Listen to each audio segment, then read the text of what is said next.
85% of the active officers' health insurance.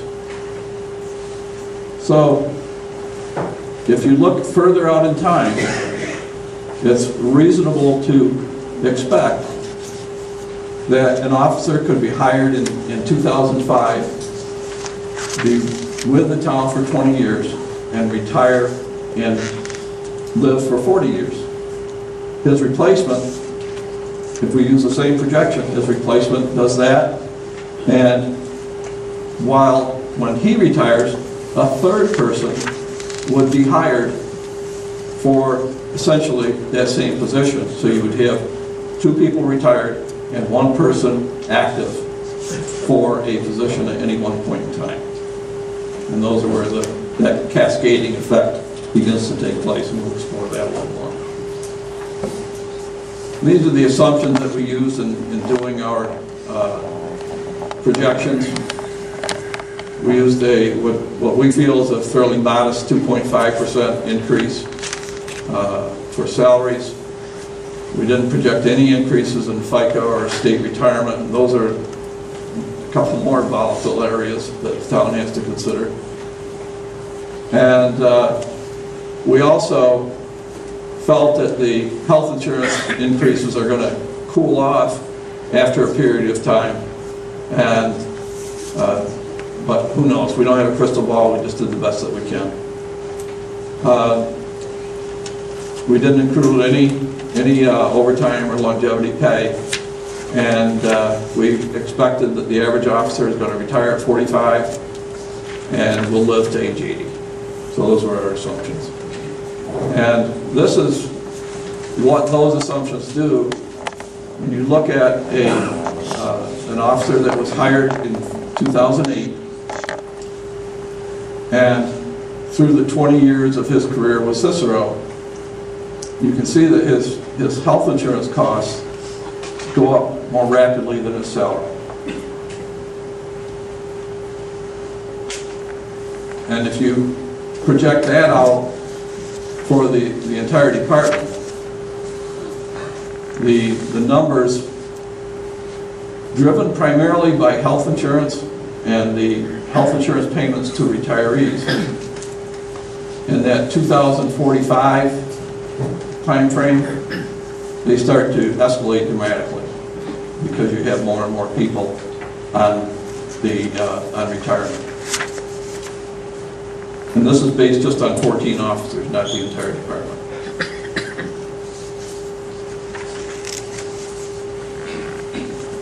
Now, having said all that, these are benefits that are enjoyed by most police departments. And the sheriff, the town of Manlius, everybody has similar benefits. So Cicero is not unique in that regard. The difference for Cicero is that they have no retirees. And they won't have retirees that begin to fall off the end. They die at some point in time. And the sheriff, for example, when they hire a new person, chances are in that same time frame, one of their retirees has expired. So they're not just adding; they're at a plateau where they're pretty level in their expenses.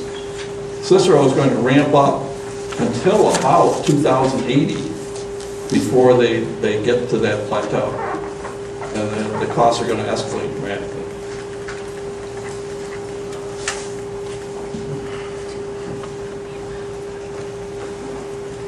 So we looked at the costs of other towns.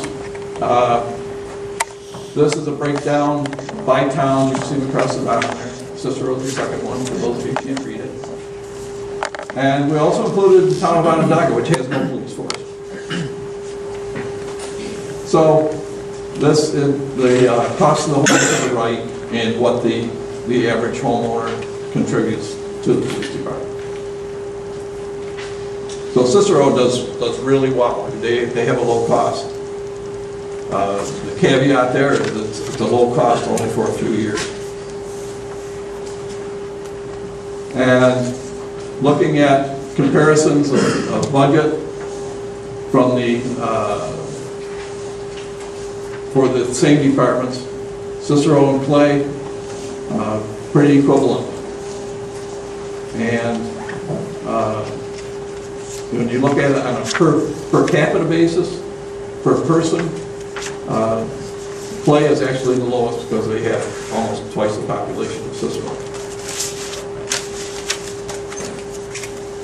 Some of the things that we looked at were to keep the Cicero PD as it is, disband the department and contract with the county sheriff for neighborhood patrols.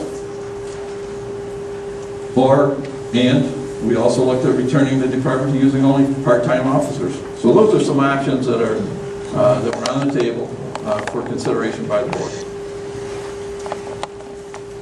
We also briefly considered the possibility of merging with North Syracuse. We didn't pursue that because we didn't feel it would be a significant reduction of expenses for the town.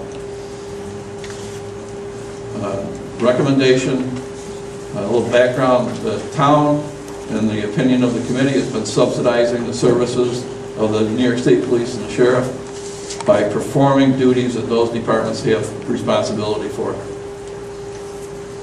given that we are paying those taxes. The committee also recognizes the need to maintain routine neighborhood patrols as a priority in the town. So, because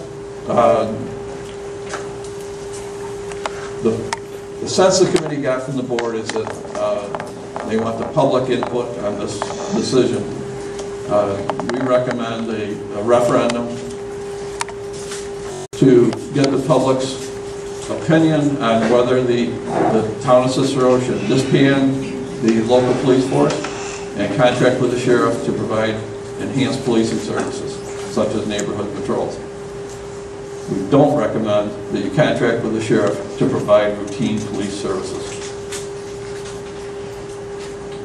Further, we recommend that before the board makes any decision, they look to a police expert to evaluate services that at a level that the committee could not, and make a recommendation as to what types of services the town needs in addition to the base services of the sheriff and the state police, and how those services should be provided.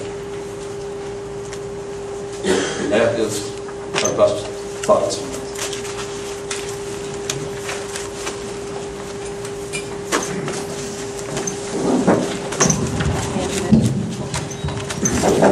Thank you, Mr. Andrews.